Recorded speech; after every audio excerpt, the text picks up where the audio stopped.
তো hello everyone, welcome back to my channel. তো কেমন আছো তোমরা সবাই? আশা করছি ভালোই আছো এবং আমিও খুব ভালো আছি। তো আজকে আর আমি কোনো ব্লগ ভিডিও শেয়ার করব না। আজকে ভিডিওটা সম্পূর্ণ অন্যরকম হবে, তো তোমরা ভিডিওটা পুরো দেখতে থাকো। তো চলো ভিডিওটা শুরু করা যাক। হ্যাঁ, আজকে আমি নিজের হাতে রান্না করব চিকেন। তো চলো, ভাবলাম এই ভিডিওটাই তোমাদের সাথে শেয়ার করা যাক। তো প্রথমেই আমি মাংসটাকে ভালোভাবে ধুয়ে নিয়েছি এবং আলুটাকেও টুকরো টুকরো করে কেটে নিয়েছি। তো চলো এবার মাংসটাকে ম্যারিনেট করা যাক। তো প্রথমেই আমি এর মধ্যে দিয়ে দেব টুকরো করে রাখা পেঁয়াজগুলো, যেগুলো আমি আগে থেকে কুচিয়ে নিয়ে রেখে দিয়েছিলাম। তারপরে দিয়ে দিয়েছি পরিমাণ মতো নুন এবং পরিমাণ মতো হলুদ গুঁড়ো এবং পরিমাণ মতো লঙ্কার গুঁড়ো। তারপরে দিয়ে দিয়েছি উপর থেকে বেশ খানিকটা কাঁচা সর্ষের তেল এবং তারপরে আমি দিয়ে দিয়েছিলাম আমার বাড়িতে তৈরি করে রাখা একটা ভাজা মশলা। আমি আলাদা করে জিরে গুঁড়ো, ধনে গুঁড়ো এইসব কিছু দিলাম না, কারণ এই মশলার মধ্যেই সব কিছু আমার দেওয়া আছে। তো তারপরে দিয়ে দিয়েছিলাম আদা বাটা। তো সব কিছু দিয়ে দেওয়ার পরে মাংসটাকে আমি বেশ ভালোভাবে মাখিয়ে নিয়েছি। তো এবার মাংসটা মাখানো আমার কমপ্লিট হয়ে গেছে। এবার এটাকে আমি রেস্টে রেখে দেবো মিনিমাম আধ ঘন্টা থেকে 45 মিনিটের জন্য।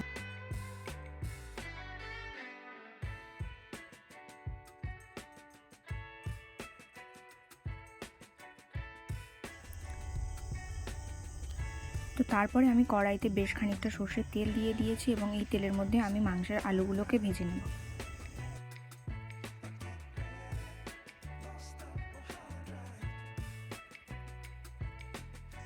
তো মাংসের আলুগুলোকে ভাজার জন্য এর মধ্যে আমি কিছুটা পরিমাণ নুন এবং কিছুটা পরিমাণ হলুদ দিয়ে দিয়েছি। তারপরে এটাকে ভালোভাবে নেড়ে চেড়ে আমি বেশ লাল লাল করে ভেজে নেব।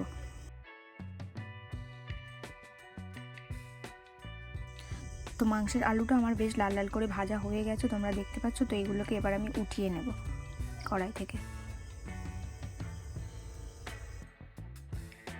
তো আলুগুলো উঠিয়ে নিয়েছি এবং কড়াইতে বেশ খানিকটা তেল ছিল এবং আমি তার মধ্যে কিছুটা তেল অ্যাড করে তার মধ্যে ফোড়নের জন্য দিয়ে দিয়েছি গোটা গরম মশলা এবং কিছুটা পরিমাণে চিনি, গোটা একটা তেজপাতা এবং একটা গোটা শুকনো লঙ্কা।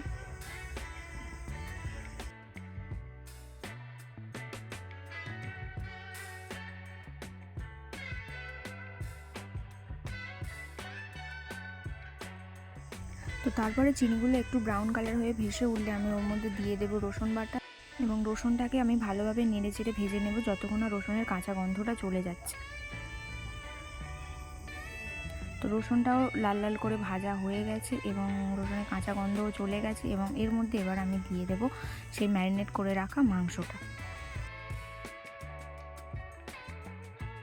মাংসটা আমি কড়াইতে দিয়ে দিয়েছি এবং মাংসটাকে ভালো করে নেড়ে চেড়ে নিয়ে বেশ খানিকক্ষণ আমি চাপা দিয়ে মাংসটাকে কষিয়ে নেব।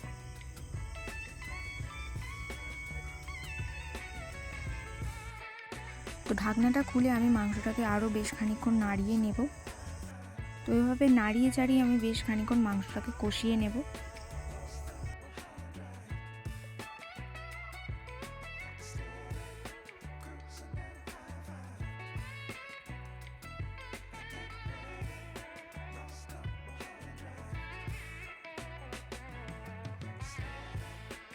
তো এখন আমি এর মধ্যে দিয়ে দেব কিছুটা পরিমাণে টমেটোর সস।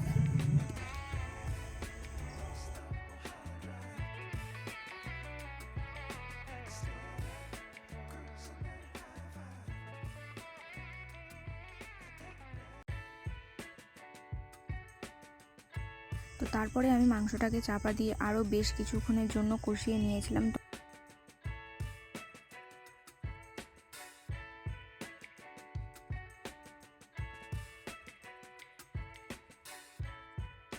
তো তারপরে আমি এর মধ্যে দিয়ে দিয়েছিলাম মিট মশলা।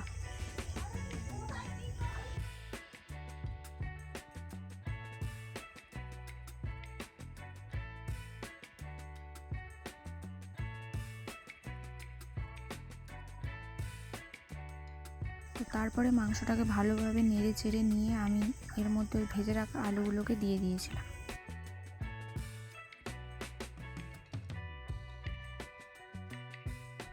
তো ভেজে রাখা আলুগুলোকে দিয়ে ভালোভাবে নেড়ে চেড়ে নিয়ে আমি পরিমাণ মতো জল দিয়ে দিয়েছিলাম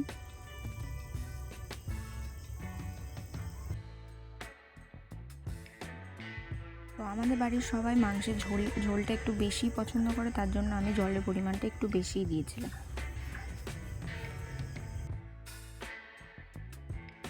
তো যেহেতু মাংসটা কষাতে কষাতে আমার 70% সেদ্ধ হয়ে গেছিলো, তো তারপরে জল দেওয়ার পরে আমি বেশ কিছুক্ষণ আবার মাংসটাকে ভালোভাবে ফুটিয়ে নিলাম এবং আলুটাকেও সিদ্ধ করে নিই। তো ফাইনালি আমার মাংসের লাল লাল ঝোল রেডি। তো তোমাদের ভিডিওটা কেমন লাগলো অবশ্যই লাইক করো এবং কমেন্ট করে জানিও। আর চ্যানেলটাতে নতুন হয়ে থাকলে অবশ্যই চ্যানেলটাকে সাবস্ক্রাইব করে আমার পাশে থেকে। তো চলো আজকে ভিডিওটা এই পর্যন্ত, টাটা। সবাই ভালো থেকো, সুস্থ থেকো।